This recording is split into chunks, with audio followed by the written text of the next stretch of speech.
All right, let's see. Hopefully we are up and doing all right this time. Let me see. Looks like we are. What is going on, everybody on YouTube? Griffin here, coming back to you all with another hopefully helpful video for you guys. Take two, realized 5 minutes in, our mic was not working properly. We just moved into this home office here. Those of you that don't know who I am, of course, before we dive in, my name is Griffin Thomas. I own a pest control company, specifically Preferred Pest Management in the Dallas, Texas area. I've been in business about 4 years now. On my channel overall, I just document my overall business journey, all the lessons, things that work, things that don't work, just hopefully, speed up your process in terms of just learning things that you must know if you really want to grow your business, especially if you're wanting, like we said, to grow it, not just kind of stay a one-man show, regardless if you're, in the pest control industry, like I know a lot of my followers are, or if, like we say, you just have a service business, or in this case, any business, because this video will definitely help those of you that are looking to maybe hire your first employee and you don't really know how much it actually costs to hire an employee. We have this timesheet here, or not a timesheet, but kind of like an employee cost sheet, which shout out to the Texas Department of Housing and Community Affairs for making this for free for everyone. There's a whole bunch of good resources in here if you're in the state of Texas. And a lot of what we'll go over is going to be based off of Texas numbers for things like unemployment tax and things of that nature. But the main things that a lot of people don't think about when it comes to how much does it actually cost, how much does it cost to hire an employee, how much does it cost just to keep an employee on the books and to employ your employee, all those like hidden costs. There's things like, I have my notes pulled up here for you guys. If I can find it here, where did it go? There we go. Employer social security contribution. That's 6.2% right off the top. And this is on top of what you're paying your employee. So say you pay your employee an average of, for easy math, $100 a day. That means you're going to pay $6.20 on top of that $100 just to be able to legally have your employee. Because, if you don't pay these, then obviously they're going to shut you down, right? So 6.2% right off the top for employer social security contribution. Then you have your Medicare or Medicaid, Medicare contribution as well. That's another 1.45%. So you're paying pretty much 7.65% of every dollar. So like we said, $100 a day, you're paying almost $8, $7.65 to those taxes right off the top. And then, of course, like we said, here in Texas, we have unemployment tax, which is usually right around 0.3%. It's going to depend based off of your industry. I always suggest getting with an accountant, or at the minimum, use a payroll software like QuickBooks. That's what we use at least. And it makes it all very simple for you. The main thing is you do need to make sure that you keep the money set aside for these taxes, right? Because that's what they mean when they say withholding. When you put in the information and use the employer have to withhold this money from the paycheck, which, like for me, I'm an S corporation, so I'm in there as an employee. So say that I put on there, again, just for easy math, that I'm going to pay myself $1,000 a month. Again, I don't do that, but say that's what we did for easy math. And then let's just say my total tax burden between me as the business and then me as the employee, because that's going to combine to like 15 point something percent. We'll just call it 15.5 for easy math. It's just under that, but we'll just say 15.5%. That means that I need to set aside just for that alone, what about $150 we'll call it. Like I said, it's just under that, but we'll call it $150. And then, of course, you have your, like we said, in Texas, we have Texas unemployment tax, which for us is 0.3%. And then, of course, you got other things which aren't factored into your taxes, but other just hidden costs like your workers' comp insurance and things of that nature. But in terms of the taxes that you need to like set aside, be it in a separate bank account, whatever the case may be, these are usually pulled out, from what I understand, like every single month. That's at least my experience. It's been like every single month. It might be every quarter. It just depends. Like I said, for the most part, it seems to be every single month they will pull that money out. And yeah, if you don't have it there, then you're not making payroll. And then that's obviously, not a good thing, right? So, the easiest way to break it down in terms of that is, like I said, think of it like you're paying half, the employee is paying half. That's why whenever you look at like a payroll stub as the employee and you see the things like Social Security, the Medicare, and then whatever federal taxes, was it FICA? Maybe, I forget. There's all these different breakdowns, of course. The employee is only paying half of it. Then you as the employer are paying the other half, which is that, like we said, 7.65%. And then, like we said, unemployment insurance, you know, is little like 0.3. So all in all, you're usually paying around 8%. So like we said, say you're paying a guy $1,000 a week, you're going to pay another $80 a week just to, you know, cover your share of the tax burden, if that makes sense. And of course, if you guys are tuning in live and you have any questions along the way, do not hesitate to ask any questions as we go through this. We're going to work through kind of this spreadsheet here just because I think it's going to be a great exercise for you guys. I know it was for me. I already went through one in the past, but I wanted to do one here live for you guys as well, just so you kind of see a breakdown. And again, the main thing is figuring out what your unemployment tax rate is for your state and for your specific business. The easiest way is to either A, have an accountant or payroll software, you know, figure that out for you. Or like we said, just do a little bit of Google searching, you know, what is the Missouri unemployment tax rate for the pest control industry or for the food, whatever industry you may be in, right? Otherwise, all these other numbers will pretty much intertwine for every state because, like we said, the other ones are across the board in the US. So let's say, for example, we pay our technician in the case of a pest control company. Let's say you got a guy that you're going to start out, you know, he's a rookie and you're going to have to learn him the first 90 days or so. So let's just say we're starting him out at $18 an hour, right? And then let's just say from here, he, you know, works. I did mine based on 30 hours a week just because I know early on I'm probably going to be hiring what I would consider part-time. You know, eventually we'll develop into a 40-hour work week, but you're never going to really hire, at least in the pest control industry, you're not really going to hire at just a total full route, you know, 500 to 700 plus customers, at least, you know, from my experience. So let's just say we're going to do 30 hours in here. And this is the cool thing too, is as you start putting all this in, it'll calculate it for you. Like I said, this is a very, very nice tool. I love it for sure. So employee social security contribution, this is where you're going to have to do a little bit of math yourself here. So like we said, we know that our tax burden for the social security side of things is 6.2%. So what I'll do is I'll actually pull up the calculator. I was going to do it on my phone, but I figure why not go ahead and pull up a calculator so we can work through this real time together. Assuming the calculator wants to pull up here. Come on. Watch, it's probably going to pull up like 3 calculators now. Of course it did. Good Lord. All right, there we go. And hopefully you guys can see the calculator as well. You can't, that figures. But we'll just work through it on the back end then.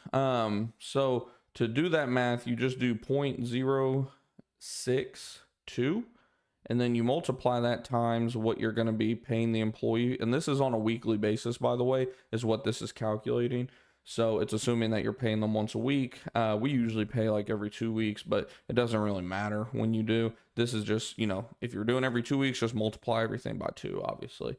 But so you do 0.062, because obviously if you know, forgot basic math, to get your percentage, you just move the decimal point over a couple spots. So 0.062 to get your 6.2%. You multiply that times 540 for the week. That comes out to $33.48. So you plug this in here. And then, of course, like we said, you have your, what is it, 1.45 if I recall. Yeah, 1.45% for the Medicare contribution. So we'll clear that out and we'll do 0.0145. Right? Yeah. 0.0145, and then we multiply that times your 540 again. That's going to give you $7.83. And again, this is every single week. Can't stress that enough. And then workers' compensation, this, like I said, this is what's really going to vary too. From what I've gathered, I haven't actually had to pay workers' comp insurance or anything yet. I will be very, very, very soon, which is why I went through all these exercises, just so I have an idea of what to expect. From what I understand, in my area, it's usually around $50 a month. I read online that some are like $30 a month, some were like 80. So I was like, you know what, let's kind of split the middle, like $50 is what we'll say. So if we're at say $50 a month, that's something like what, $12.50, let's just say $13 per pay period is what we're going to allot for that. Or you know what, let's go ahead and bet on the high end. You guys know when it comes to costs, I like betting on the high end. So let's go ahead and say $20 a week for our workers' comp insurance. And then, you have the unemployment insurance, which like we said, that's going to vary state to state. It's usually minimal, but if you're in one of these communist states like California, it may be pretty high for you. It's hard to say. For us, like we said, it's only 0.3%. So all we have to do is do 0.003 times 540. That comes out to $1.62 per pay period. And then this is where these two sections here, when it comes to like just overall benefits, insurance premiums, other benefits paid by employer per pay period. This is where you're going to plug in multiple things, really. This is where you're going to want to calculate, how many days off am I giving the employee paid, in terms of sick pay, vacation pay, personal days, whatever the case may be. Do you offer any 401k benefits? Do you set aside any money for like bonuses and things of that nature? This is on number 9. That's where you're going to put all of that in this box. The easiest way to do that is kind of add all of that up in terms of what you expect to kind of pay out per year, and then divide it by 52 weeks, of course. So that's where you put this. And then of course, if you have any insurance that you're going to offer the employee, and what that's going to come out to in terms of like a monthly cost or yearly cost, whatever the case may be, again, break it down into weekly costs. That's where you're going to plug that in our early on stages of business. We're not going to be able to, just because all the insurance I definitely want to, because I want to offer like one of the best places to work personally, having the best benefits, very competitive pay, things of that nature, ways to make more money with like bonuses, commissions, all that type of stuff.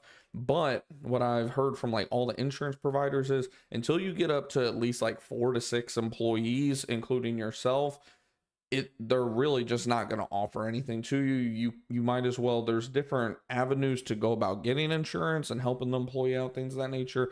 But in terms of like it coming out of payroll specifically, it seems very, unlikely and just very costly. Like the cost that they were giving was like way more than what you would literally find on like the marketplace. It was just astronomically high.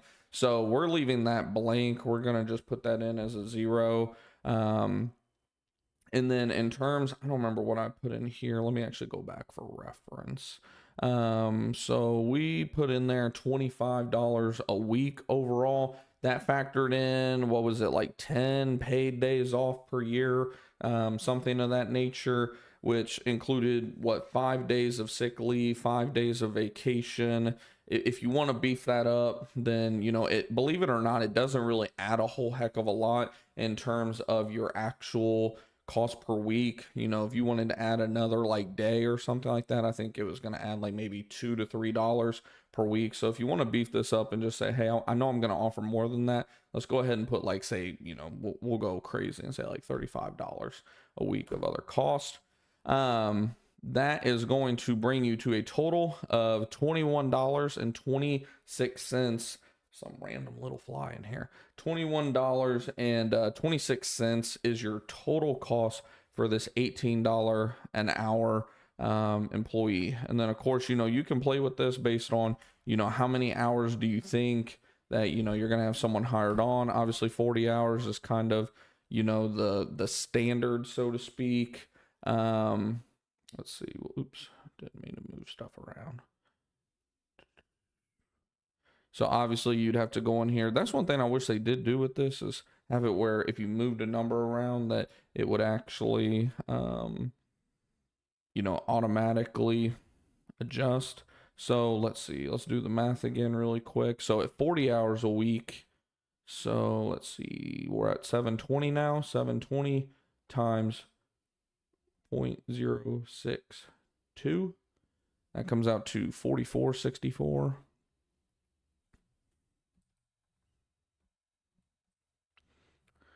And then your Medicare is again, what was it, 1.45%.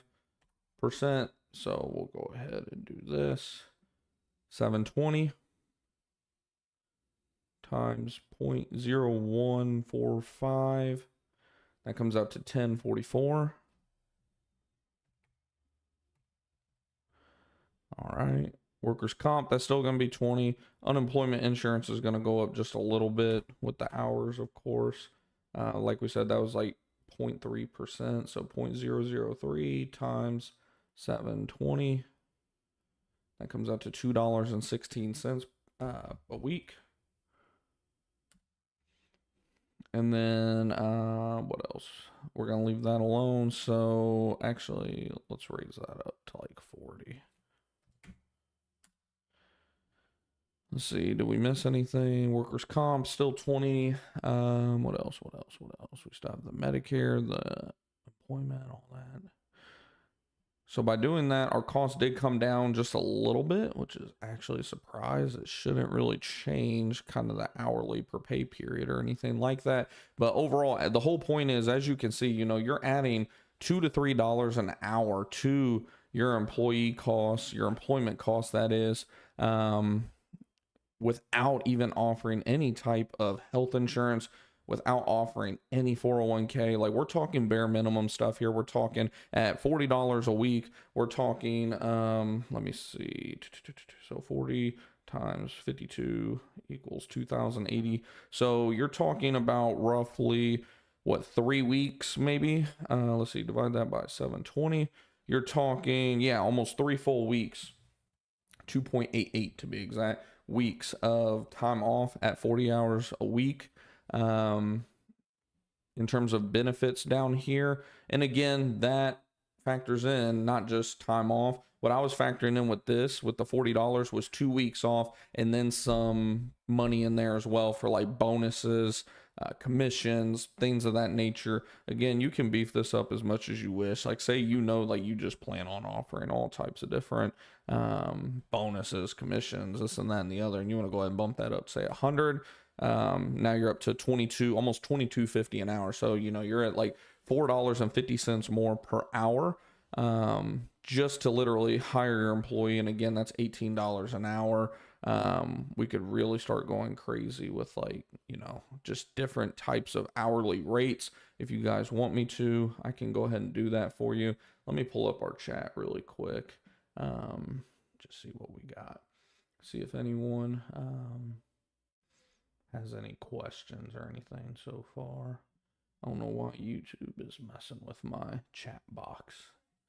Let's see. How's it going there? Genesis Pest Management. Hey, Griffin, just want to say thank you for all you do. Oh, yeah, no problem at all. Stony Bulldog says, taxes. We don't need no say, man. You're preaching to the choir on that one, my guy. Trust me. Yeah, don't get me going on that rampage. And hopefully too, the stream quality is keeping up for you guys here. Hopefully, we haven't had any issues. I had to do a test run, had to come back with another stream because about 5 minutes in, I realized that our freaking microphone, it was on, but it wasn't picking up any sound for some reason. So I had to do another test run real quick. But, we can go ahead and play with these numbers just a little bit, just to give you guys, again, just like some more examples. It's really not complicated. I hope I've kind of made you guys realize how simple this is by walking you guys through, this example. Obviously, this isn't factoring in like any overtime or anything of that nature. It can get a little more complicated. It's not overly complicated, of course. You just have your overtime rate. Obviously, you're going to have taxes on the overtime rate, all that type of stuff. But overall, like we said, is generally not too complicated. I definitely complicated it. I thought that I was like double charged for my tax last year on my payroll tax, when in reality, I was just thinking about it wrong. I thought that the money had already came out for the taxes, because like as an S corp, you have to pay yourself as an employee a reasonable wage, all this stuff. And I paid myself something like 4,000 or something like that per month. And when my pay would come, there'd be something like 3,000 and change deposited into my personal checking account, even though most of it I just put right back into the business, obviously. Actually, no, I didn't. What I did was I took that money and just went ahead and paid like rent and stuff like that with it. But my whole point is I was so used to being like an employee that when I got that paycheck, I was like, oh, okay, the tax is taken care of. Like, cool. And then I got the notification from QuickBooks one day that, close to $1,000 was going to be coming out of my account. And I was like, bullshit. I was like, what? Like, why is, almost $1,000 about to come out of my account? I already paid these taxes. And then I looked through my Chase, my statements or whatever, and I realized, oh, no, I did not. It's your responsibility to withhold that money, hence why they call it, tax withholding. The employer is responsible for withholding those taxes both on their end and the employee's end. And yeah, so all in all, when you think about it from like a paying yourself standpoint, let's say that you're in this example, this is what you consider your reasonable salary. If you're going the S corporation route like we did for taxes, you pretty much need to double all of this. So because again, this is just the employer's responsibility. The employee also has their half to pay. So in this example, in 1 week you're paying what, $88, $89 here, another $20 to $21 there.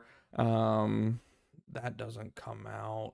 This is actually separate, which usually comes out every quarter, I want to say, because it's such a small amount. Obviously, it may even be yearly, as a matter of fact. Don't quote me on that. Again, that's going to be state to state, because this is your unemployment insurance. It says insurance. It's a tax. It is what it is. But yeah, that's separate. But the main thing is this is what you want to pay attention to the most, because this is what's coming out like of the paycheck. And like I said, when obviously you are going to be the first employee to get paid before you end up hiring another employee. So when you go the S corp route, just think of it as whatever you see here, multiply that times 2.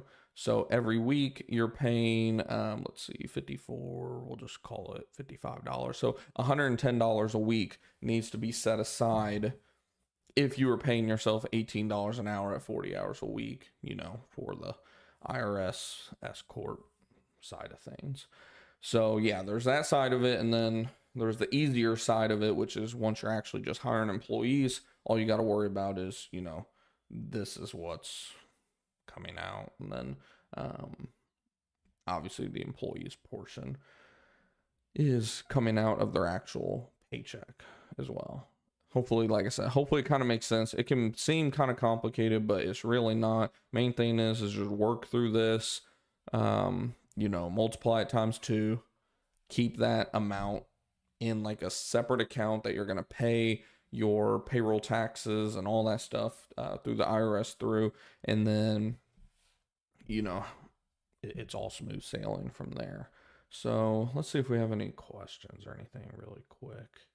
Let's see.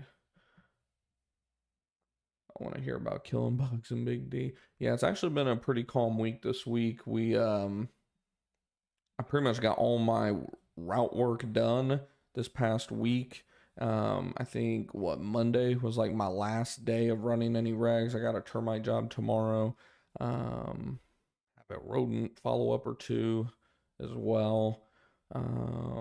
Had a new start today, but yeah, this week's actually been pretty light. It's been refreshing, to be honest, because I've been busting my butt for what feels like at least a month straight, and it feels good to have kind of a somewhat relaxed week. And then I'm probably going to start pulling up some June work after Memorial Day because I'm going to be going out of town, June 14th, 15th, roughly through about June 20th through 24th. We haven't set the exact dates yet, but somewhere in that range. So I'm going to be moving up some June work next week.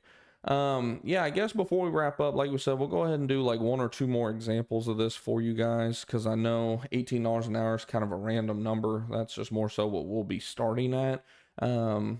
Let's do everyone's favorite number, 25. Everyone thinks they're worth $25 an hour nowadays. So let's do the math. $25 an hour, 40 hours a week, comes out to $1,000. Let's go ahead and run the math again really quick. 0.062 times, this is going to be easy because it's based off of $1,000. So it's like $62, right? Yeah, $62 down here. All right, 62. And then let's see. The employer Medicare is 1.45%, so that's going to be $1,450. Obviously, you still have that, and then your unemployment tax, again, that's 0.3%. Multiply that times 1,000. It's going to be what, like $3, something like that. Yeah, $3. And again, this is every single week. And now here's the other thing. You're paying this guy $25 an hour, $7 an hour more. This is probably going to be closer to $150. So to pay that guy, maybe not quite $150. That's a pretty high. Let's do $140. So that guy that's $25 an hour actually comes out to just over $30 an hour. Pretty much right at 31. Let's call it what it is. So yeah, that's $25 an hour. So we did $18 an hour, $25 an hour. So, what do you do with this information from here? This is where you got to start to analyze. When can I actually hire an employee? And I'll do a whole nother video about that subject specifically. My rule of thumb based off of how much I plan on paying an employee and, how much I need to obviously keep growing the business and pay myself, obviously, and pay all the taxes, the overhead, this and that and the other, a whole nother truck, things of that nature, which is not even factored into this. Of course, this is just from a payroll side of things specifically. This doesn't factor in truck. This doesn't factor in auto insurance.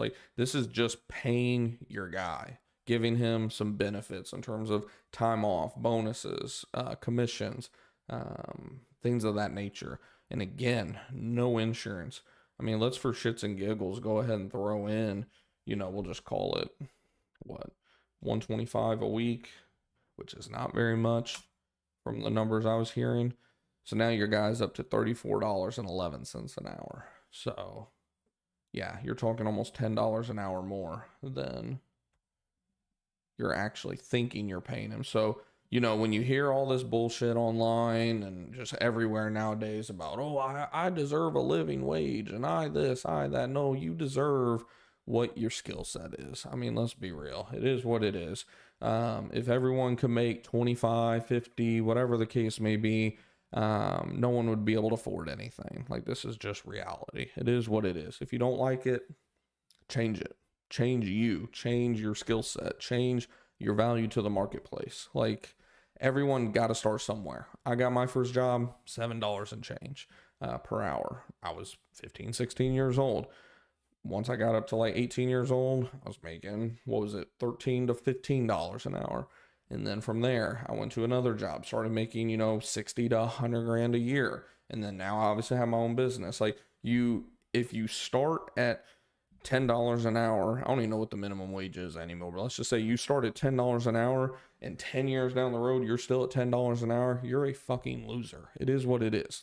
Sorry to break it to you. You're a fucking loser if you're making $10 an hour and you're in your 20s, 30s, 40s, etc. Hate to break it to you. It is what it is. But whole different subject for a whole different day. But my whole point is we all have big hearts in terms of wanting to pay people, but you have to pay people what makes sense for your business as well. So definitely be working through this. Take this and add it to all your other expenses, like another truck note, insurance, because commercial insurance is ridiculous. Just all the different costs that you're going to have. And then from there, which by the way, I already have that number for you guys. For me, at 30 hours a week, it's something like, I want to say 3,300 a month. I'm trying to get the exact number here pulled up for you guys really quick. But either way, it's something like 3,300. Trying to find, because I have like a budget app that I use that has all this. 3,900. So $3,900 a month. So based on all the numbers and everything that I was breaking down, you need to be doing for a 30-hour-a-week technician at $18 an hour, plus some commission, plus some time off, all the stuff that we talked about today. You need to be doing a bare minimum of about, $16,000 to $17,000 a month. Now, depending on your cost of living, you might be able to get away with like 15, but 15 kind of seems to be the absolute kind of floor if you want to maintain some sort of what I would consider like comfortable living, if that makes sense. So could you get away with like 12, 13,000? Possibly, but you're going to have some very stressful months. You're going to need to be selling your ass off, because obviously you don't want to stay there, right? Like, you're not trying to just bring a guy. You're bringing a guy in because you want to open yourself up to be able to do more within the business, work on the SEO more, work on the marketing, work on the close rates, this and that, right? Being able to just answer the freaking phone. That's my biggest issue, is us being able to just answer the phone. When we answer the phone, we close usually about closer to 40-50% of all leads. That there's some leads that are hotter than others, some that are colder, but overall we close around 40 or 50%. But the moment we have to call back or send a text because we missed the call, I mean, it drops down to like 10%. So, there's a fine balance with everything. The main thing is finding the amount of risk that you're able to take on, what you can handle, going to bed at night, all that different type of stuff. And then just creating a plan of action of, okay, once we get this employee and we get them trained, because that's a whole nother thing. Your employee is really not going to save you any time and money that first minimum 30 to 90 days, because, there's the training window, obviously. So yeah, there's a lot that goes into it. I just wanted to, make this video, or I guess it started out as a stream more than anything. Just to make you guys aware more than anything of like what the true cost of hiring an employee is. Let's see if we got any questions really quick before we start to wrap up. Genesis Pest Management says, I'm a solo operator and have not paid myself. Do recommend turning myself into a W-2 with QuickBooks. If you are registering as a S Corp, yes. If you have not done what you need to do with your CPA to file as an S Corp, which by the way is totally separate from your LLC. We are an LLC taxed as an S Corp. It's two totally different things. S Corp doesn't have anything to do with your actual business, but you said yes, S Corp. So yes. Well, hold on. I say yes, but talk to your accountant before doing so, because that was where I messed up. I was told, even by them, from what I understood, but I understood but misunderstood at the same time. I jumped the gun last year in terms of putting myself on payroll, because from what they had explained to me is, yes, you do need to be on payroll and this and that, but they usually have some leniency with you putting yourself on payroll that first 1 to 2 years. And then, you need to get yourself on payroll, because that's another thing is, when you first get on payroll, or not payroll, when you first start filing as a S Corp, that is, you're going to be right on that border for the most part. If you're profiting like 50,000 to 100,000, you're going to be right on that border of even having to pay tax in the first place.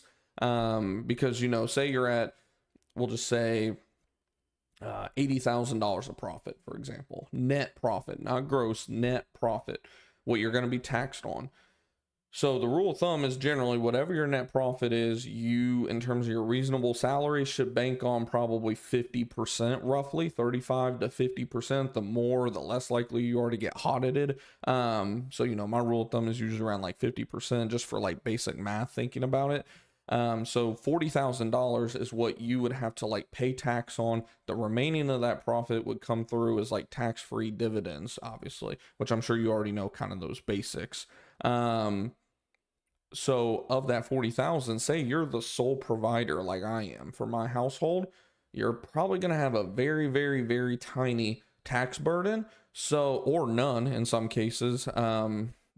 Just depends on your situation, how many kids you have, yada, yada, yada, obviously. So there's no need in that instance to rush to put yourself on payroll, if that makes sense. But say you get up there to that like 150,000, I would even say 150 plus, where you're paying yourself in terms of that, what's being taxed versus what's not being taxed, probably like 70,000 or so. At that point, you definitely need to put yourself on payroll. Like even right now, I'm not on payroll. I was on payroll for 3 or 4 months last year before I took myself off. I'm still paying for all of it. Like in terms of QuickBooks, I'm paying like $80 a month now for QuickBooks when probably don't even need to be. But well, I guess I do, because you still have to do the quarterly filings and all that stuff, and QuickBooks does it for you. So it's definitely worth it. But where was I going with that thought? Yeah, like main thing is to stay in contact with your CPA. Once you all decide, like, okay, once we're getting towards this number in terms of what we're looking at for yearly profit, we need to go ahead and put ourselves on payroll. So hopefully that kind of answers that question. In California, no LLC are allowed. I've heard that. That's very interesting, to say the least. Stony Bulldog, do you do roach and rat jobs on Dolphin Road or mansions in Highland Park? Dolphin Road, man, isn't that towards the ghetto, if I remember right, in South Dallas? Because I remember I've taken that exit a couple times. I have a couple in South Dallas, but no, I haven't done any roach jobs down there. Just general pest control. Same thing with Highland Park. When I get calls down there, it's usually random stuff from like SMU, or is Highland Park even where SMU is? I'm trying to think. I'm not down there a whole heck of a lot, but usually it's like random SMU calls from like college kids who got like fleas or bed bugs, or it's just some random stuff.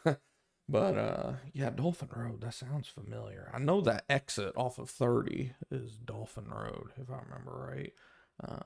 And then I usually take it south to get to some of my South Dallas customers down there off of MLK and Malcolm X.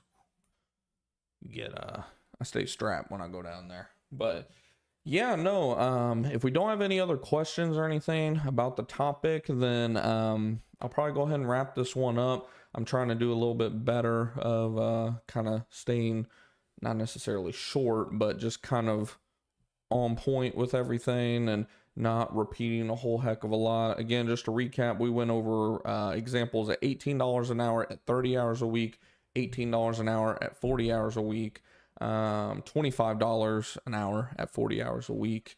And we did this based off of Texas numbers in terms of unemployment insurance. Again, these two here, Medicare and Social Security, are going to be the same for everybody across the board. The employee is responsible for like 17.65, and then you are as the employer as well. So let's see if we got anything real quick. Thanks again. Yeah, yes, sir. No problem. Lots of money be made in Dallas. That is true. Yes. I'm kind of out there in terms of Dallas. I've got, my gosh, like the Dallas customers that I do get, they are spread out. I'm down here in Granbury, Killenspire. Oh yeah. Yeah, you're down there. That's for sure. Yeah, because I'm more so north, kind of, how do I describe it? Because you know the area, it sounds like. I am along Interstate 30 and north. Well, I do have some south of 30, but it's usually closer to like Forney, Heath, Texas, Sunnyvale areas like that. But most of it's like north of 30, north of 635. And I cut off usually around like Louisville, if that makes sense. If you're thinking of it from like a map standpoint of DFW. Let's see what's going on. Big storms heading your way. Are they really? Man, I hope not. I sure hope not, man. Most of it looks like it's staying south. Well, there is a couple little rogue storms firing up towards looks like Keller and Colleyville or Colleyville, however you pronounce it. And then some in East Dallas, just east of Highland Park. So depending on how those end up moving, yeah, there might be some more. Let's see. Garland. Oh, are you from Garland? That was actually where we first moved when we first moved here from Missouri. So yeah, I know about Garland. But yeah, no. Like we said, if that's all the questions and everything, we'll probably go ahead and wrap up. Hopefully you guys did enjoy and learn some more so than anything, learn some valuable information from the stream. If you did, do me a favor, smash the thumbs up button. It lets YouTube know that you like the content that you got today. It's more likely to show you some more of like my content that'll hopefully help you guys, of course, and help other people see it with their little algorithm and everything as well. And of course, if you're new and you're not already subscribed, do me a favor and hit the subscribe button as well. Hit the bell icon. That way you won't miss any of the future live streams or videos that we do. As you guys can tell, I've had a little bit more time this week to do some streams. It's very, this time of year, it's very, what's the word I'm looking for? Inconsistent. I'll have some weeks where I have time to upload video, and live stream and this and that for you guys. I try to go live bare minimum once a week, usually closer to the weekend, like Friday, Saturday, maybe Sunday if I have to. And if not, then I usually try to, at the minimum, upload a video during the week for you guys just to kind of, just keep bringing you guys some helpful content and things of that nature just to kind of keep everything up for you guys. Get the likes up. Yes, sir. Yeah, get those likes up. I appreciate you, Genesis. What's going on there, King Matt? We're just getting ready to wrap up too. Let's see. He said, just got in the live. Do you schedule customers for next service at end of service? So it's automatically. I can show you kind of how it works real quick. Oops. Showing all my numbers. Let's see. So let me go into just like my dummy account. My account. There we go. So let's say I wanted to set up my quarterly service, right? So if I set it up, as you can see here, it's set up in here automatically to repeat monthly every 3 months. You can do it based on day of the month, day of the week. For me, it really doesn't matter because I move the stops around, with each service month anyways. My customers just know that these are the months you're going to be serviced. Occasionally you might get pulled up, occasionally you might roll back a week into the new month, but either way you're usually going to be serviced within that service month. You can even put things in here like different months if you want to, like for mosquito service for example, we'll put except February, January, December. We usually do March and November as well, but if we need to go ahead and uncheck it, we can uncheck it at any time. What else? You can lock it. You can set each one to confirmed. And then with your invoicing, this is one question I get a lot. So ours are set up automatically in here to do monthly. The main thing is we always charge on the 1st or 15th. I know it says 15th, 1st or 28th, but we actually charge on the 1st or 15th of each month. So what we do is, because say this job, for example, we're setting up is for today, what we do is we go in here to the invoice and, say we service them today. Well, the monthly invoice is going to start June 15th.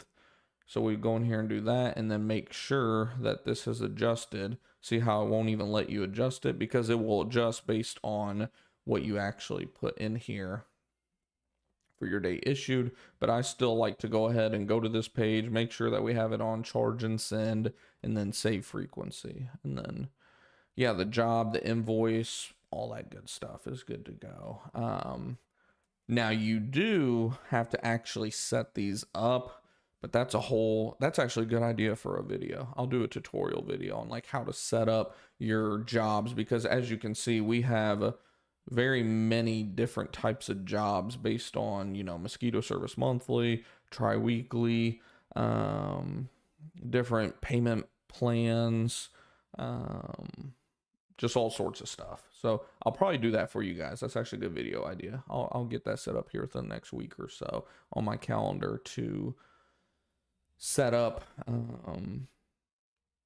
what's the word I'm looking for? Set up different jobs with job frequency, invoice frequency, all that type of stuff. That'd be a good GorillaDesk tutorial. Okay, I'm doing something similar. Do you run late payment reminders? Usually I don't need to. That's where, like, what'll happen is in here in GorillaDesk, we have this notification thing. Oops. What's going on? Reload and see. Probably was signed in too long without like any activity or whatever. So you have this little notification when those payments decline, it'll show up in here. Let's see, inbound leads. So we haven't had so yeah, it'll tell you like recurring payment failed. And then usually there's just a couple a month. It's usually like a card needs updated, something of that nature. And yeah, what we'll do is we'll just go into our open phone software and, you know, get that all squared away. I actually just had somebody reach out about updating their card as well. Let's see. I know most of your customers are auto pay. Yeah, most are on auto pay, and that's the other thing. Like, in terms of the ones that aren't on auto pay, we get paid at the time of the service. Like, we don't do the BS of like, oh, we'll send you the invoice, unless if I like really trust them. Like, if they've been longtime customers, and you know, I just happen to like catch them when they're not home, and they usually pay with like a check or something of that nature. You know, I'll go ahead and send the invoice in that case. But, you know, 99% of the time, like if it's someone like first getting started, you know, I mean, prime example here, like this customer that we had today, she paid for the year. Yeah, I mean, she paid it for, she paid it for the whole year up front at the time of the service. So, yeah, we don't really too often do the whole, you know, sending an invoice, that type of, even with my business, my commercial accounts, like that's one thing that I'm constantly having to do is train new commercial accounts on the fact that like, no, we don't do the whole you pay the invoice stuff. Like, we get either our check, our cash, our debit credit card at the time of the service if you're paying per service, or you can set it up on auto pay. That way you don't even have to think about it. Whatever's easiest for you. And that's the other thing. Like, we're not like mean about it. We just say like, these are your two options. Whichever one's easiest for you, we're fine with doing. But these are the two options essentially. Also, I think you did a Zapier video with GorillaDesk. Yes, I did. I don't remember if it was like a live stream or if it was a video, but I have done videos, live streams about connecting them with Zapier. I have for sure. Yeah. They do make it where you almost have to pay their, it depends on your size. If you're still like early on, you're not getting multiple calls a day, multiple form inquiries a day, the free version of Zapier will be just fine for you. Once you get to where we're at, where we're getting anywhere between 2 to 10 calls a day, it seems anymore, and forms and things of that nature, you pretty much have to have the paid version, which is not even that expensive. It's like $25-$30 a month. You know, the time saved is definitely worth it. I'm at that stage where like I should probably start paying it, because usually the last week of the month is whenever it lets me know like, hey, you ran out of what do they call them? I forget what they call them, jobs or something, like tasks, I think, for the month. But you know, I haven't paid for it yet. I probably will in the near future though.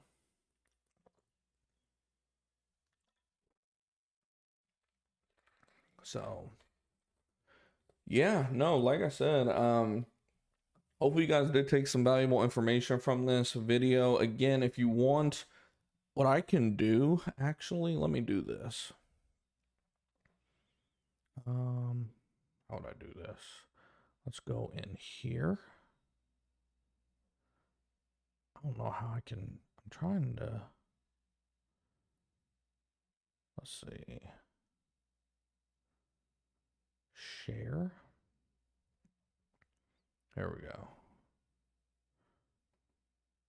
Copy. I just want to copy the link. Oh, there we go.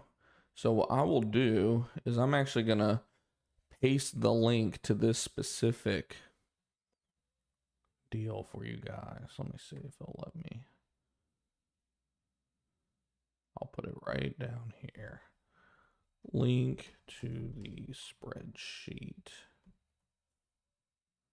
in this video. So that way you guys can actually use it as well. I'm going to put it in the description box. I'll put it in the description box, and I'll go ahead and put it in the chat for you guys as well. That way it'll be both in the chat and in the description box. That way if it takes a minute to actually go into the description, it'll be there in the chat. Let's see. Man, y'all keep filing in now. Hey Griffin, hope you're doing well. What are your thoughts on those online LLC startup platforms? Total bullshit. I've been seeing them so much. No, I mean, my God, it takes like 30 minutes to set up an LLC, and they act like it's freaking rocket science or something. I mean, it's one thing if like you just don't have the time because say you already have multiple different businesses you're operating or whatever the case may be, and you know you just don't have the time to do it and you just want it done for you. By all means, you know, I'd probably use oh my gosh, what is the one that I've heard good things about from customers of mine? It's like a zebra one if I remember right. I forget the name of it, but yeah, no, most of them are just total BS. Do you normally send calls to a voicemail so they can leave that message for lead? Yeah, I mean, we have like a voicemail set up in our open phone account and all that good stuff. Like even after hours, it won't ring us after hours. It'll send it straight to a voicemail letting them know that, you know, we're out and we'll be back tomorrow, leave a voicemail, all that good stuff, or leave us a text. It also sends them a text automatically after we missed a call, both during business hours and after business hours. The during business hours one says something like, thank you for calling for pest management. I'm either in a house or dealing with a customer or otherwise unavailable. Please send a text back just letting us know how we can assist you, and me or my wife will contact you as soon as possible, like something of that nature. And then the overnight one is like, you know, we're out for the day, feel free to leave us a message or send us a text and we will get back to you, you know, tomorrow morning. But like I said, it is super vital to answer the phone. I mean, I cannot stress it enough. Our closing rate is like less than probably freaking 10%, 20% best case scenario. When we don't answer the phone, when we do answer the phone, the closing rate is probably closer to 50%. Like it's very, very, very big difference. So, yeah. Like I said, that pretty much wraps up this live stream, this video. Like we said, what we went over today, just real quick for everyone, is the whole, we did $25 an hour at 40 hours a week. We did $18 an hour at 40 hours a week. And we did $18 an hour at 30 hours a week. If you're tuning in live right now and you missed all that, feel free. You should be able to rewind back towards like the beginning of the video. If not, it will go from a live stream to a video so you guys can, you know, go back over that because there is some very good information that we went over today. And like I said, hopefully you did find some value from it. If you did, do me a favor, smash that thumbs up button, subscribe if you haven't already subscribed, and you know, like we said, if you have any questions or anything, feel free to drop them down in the comments once it goes from a live to a video, and I'll try to either do a video for you on that type of topic or answer the comment directly if it's something pretty simple. Let's see, can you do a walkthrough on open phone one day? Yeah, I think I might have done one video on it, maybe. But if not, either way, yeah, I'll work on like doing like another type of like a walkthrough with open phone, because yeah, we actually have like a referral type of offer that I think you get, like if you use our referral code you get like a $50 Visa gift card or something like that if you sign up with it. I don't know why they don't just give you $50 off instead, but yeah, you get like a $50 card or something like that. And I think we do too, if I remember right. So it's like a you win, I win type of thing. So yeah, I'll definitely do like a open phone video. It won't be too long or anything because open phone's pretty straightforward, but it is a really cool app and it doesn't cost that much whatsoever. It's much cheaper than going and buying a whole nother cell phone or whatever the case may be for your business with a line and this and that and the other for sure. So, and you can have that's another thing, talking about employee cost real quick.